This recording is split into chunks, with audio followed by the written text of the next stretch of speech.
eksplorasi penyebab masalah dalam proses pembelajaran. Untuk permasalahan yang pertama, Bapak, di sini itu terkait dengan literasi pada peserta didik. Menurut Bapak, apa penyebab peserta didik belum mempunyai literasi membaca dengan baik? Peserta didik belum mempunyai literasi membaca dengan baik. Ini bisnya itu dipengaruhi oleh beberapa faktor. Yang pertama itu faktor dari dalam diri siswa, yaitu berupa rendahnya minat baca siswa. Itu dari dalam siswa itu rendahnya minat baca siswa. Mengapa? Karena faktor-faktor yang mendukung untuk membaca itu tidak ada. Kemudian karakter anak pada saat ini itu mereka lebih suka melihat sesuatu yang mudah dipahami daripada dia harus menggali sendiri, seperti melihat video, TikTok, ya pada HP dan lain sebagainya. Kemudian ada faktor dari guru dari luar ya, dari guru itu sendiri juga berpengaruh, karena guru itu kebanyakan hanya mengajarkan membaca, belajar untuk membaca, bukan membaca untuk belajar. Jadi guru itu mengajarkan membaca ejaan-ejaan, ya. Kemudian jeda dan lain itu mudah dipahami oleh anak. Padahal itu adalah saat ini adalah sesuai dengan program literasi, yaitu membaca untuk belajar. Jadi anak membaca itu sekalian mampu mengetahui dan mengaplikasikan dalam ilmu pengetahuan. Kemudian ada faktor dari keluarga juga ya. Sering kali ya dalam satu rumah itu ada 2 televisi, ada 3 HP bahkan ya.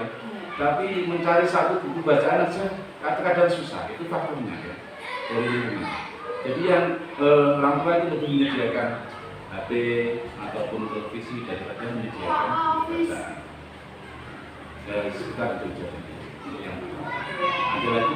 Ya, masih ada Pak beberapa pertanyaan yang nanti saya ajukan kepada Bapak. Yang selanjutnya itu dalam proses pembelajaran itu kan guru memberikan materi dan kemudian kan peserta didik harus melakukan berbagai tahap penilaian ya Pak ya. Yeah. Nah, pada hasil penilaian ini ada sebagian peserta didik yang mendapatkan nilai tinggi itu sangat sulit Bapak. Nah, bagaimana tanggapan Anda mengenai peserta didik yang kesulitan meraih nilai tinggi dalam proses pembelajaran?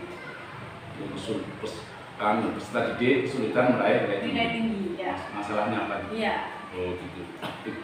Terima kasih. Begini, peserta didik tidak mampu mencapai hasil di atas KKM gitu ya. Iya. Itu karena pengaruh juga dari dalam sendiri, juga dari luar. Dari dalam itu dari diri peserta didik itu sendiri. Ini adalah faktor yang penting. Itu ada faktor internal ya dari peserta didik itu, dan eksternal itu dari guru juga keluarga. Mengenai faktor internal dari peserta didik itu ada dua. Ada faktor fisik dan juga faktor psikis. Kalau faktor fisik, peserta didik itu masing-masing punya kemampuan yang beda-beda. Fisik sesuai dengan usianya, ya, kemudian sesuai dengan kecerdasannya, itu adalah yang menentukan. Kemudian visinya juga. Kalau faktor psikis atau mental itu sesuai dengan perasaannya, ya, bagaimana dia rasa cemasnya, stresnya, ya, trauma itu juga berpengaruh terhadap hasil pembelajaran tadi. Kemudian faktor dari eksternal tadi, dari guru terutama ini yang penting ya, itu juga sangat berpengaruh untuk mendapat nilai. Terkadang begini ya, guru ini tidak maksimal dalam proses pembelajarannya, asal-asalan, tidak menggunakan strategi, metode yang tepat. Bagaimana anak itu harus mampu mencapai kakak. Itu yang ditekankan adalah pada guru. Pengawasan keluarga juga kurang kadang ya. Kadang sekarang keluarga itu hanya pasrah kepada guru. Ketika anak sudah sekolah sudah diserahkan kepada guru.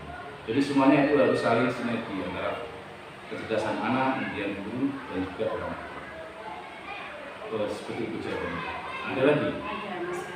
Itu juga tadi kaitannya dengan orang tua ya Pak.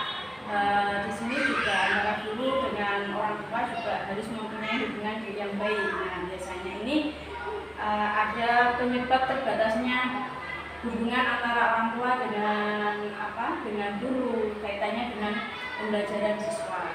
Nah, ini apa yang menjadi penyebab terbatasnya relasi atau hubungan orang tua dengan guru, Pak? Terbatasnya hubungan orang tua dengan guru. Iya. Dalam hal Kaitannya pembelajaran. dalam pembelajaran. Nah, ini. Iya. Lalu untuk saat ini yang mudah dimanfaatkan adalah PA ya, dan PA itu sudah, saya yakin semuanya sudah punya ya, PA di kelas sudah punya. Tetapi kita lihat manfaatnya. Terkadang PA itu hanya dijadikan sebagai ajang silaturahmi antara guru, siswa dan orang tua.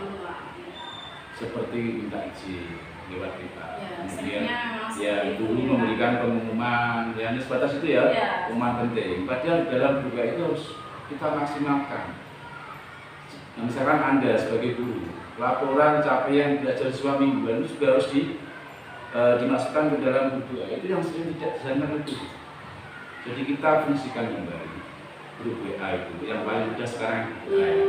Dan kita fungsikan kembali bagaimana ya grup WA itu dapat program nasional, dapat jadi orang tua dapat mengamati perkembangan belajar anaknya itu dari grup WA itu. Itu yang sering disampaikan oleh guru. Izin boleh, ya laporan pengumuman penting boleh, himbauan boleh. Jangan lupa untuk melakukan pencapaian hasil belajar siswa secara mingguan saja. Terima kasih. Ada lagi Bu? Ini ada pertanyaan terakhir Bapak. Iya. Banyak guru sekarang kan sudah canggih ya Pak menggunakan teknologi. Nah, tetapi juga ada beberapa guru yang belum maksimal di dalam memanfaatkan teknologi, seperti ketika kegiatan pembelajaran belum menggunakan laptop, LCD proyektor. Nah, apa yang menjadi penyebab guru tersebut belum maksimal dalam memanfaatkan teknologi? Ini pertanyaan yang menarik ya. Ya. Juga biasanya seperti ini. Itu kalau saya itu sering sekali ya sebagai pengawas memberikan nilai kepada mereka. Tetapi dikembalikan kepada niat guru itu sendiri. Yang pertama adalah niat. Bagaimana dia dengan niat tulus ya, ingin mengintegrasikan ilmunya kepada siswa. Bagaimana harus mencapai nilai yang ingin dicapai, katakan itu niat guru itu sendiri yang pertama. Jadi kalau guru niatnya sudah tidak ada, ya, tidak terbangun dari dalam dirinya, itu yang akan susah. Setelah niatnya terbangun, baru guru itu harus mau belajar dengan kemajuan teknologi saat ini. SDM-nya harus ditumbuh. Nah, dalam hal ini seringkali guru itu terbentur masa kritis. Mau memakai LCD, bagaimana penggunaannya, terus apa yang saya tempelkan itu dia tidak kreatif ya. Kalau guru-guru seusia Anda, saya yakin sudah mampu lah mengambil dari YouTube ya, dari yang lain, PowerPoint kita harus ambil itu sudah. Tapi guru-guru yang seninya itu malah lebih dikesampingkan soal-soal itu. Padahal itu sangat membantu sekali untuk perkembangan hasil belajar siswa. Jadi untuk itu, Isna ini ya, K3K ini, 3K ya. Mari sebagai guru-guru muda ini ya, semangat ya. Kita gunakan kemajuan teknologi untuk membantu proses pembelajaran. Terima kasih. Terima kasih Bapak. Sudah. Cukup saya melakukan wawancara dengan Bapak Pengawas. Terima kasih atas waktunya yang sudah bersedia untuk saya wawancarai kaitannya dengan eksplorasi penyebab masalah dalam proses belajar. Terima kasih Bapak. Ya, boleh Sekian. berpesan sedikit. Boleh berpesan sedikit. Ya. Saya selaku pribadi Ya. mendoakan semoga Bu Isna lulus, ya dapat lulus, dapat menjalani sertifikasi. Sebagai dinas pengawas, ya perwakilan dari dinas Purworejo, ya semoga semuanya ya. P3K ya atau PNS itu semuanya bisa lulus. Amin. Ya, Terima kasih Bapak. Sukses. Sekian wawancara saya dengan Bapak Pengawas. Sekian dan terima kasih. Assalamualaikum warahmatullahi wabarakatuh. Waalaikumsalam warahmatullahi wabarakatuh.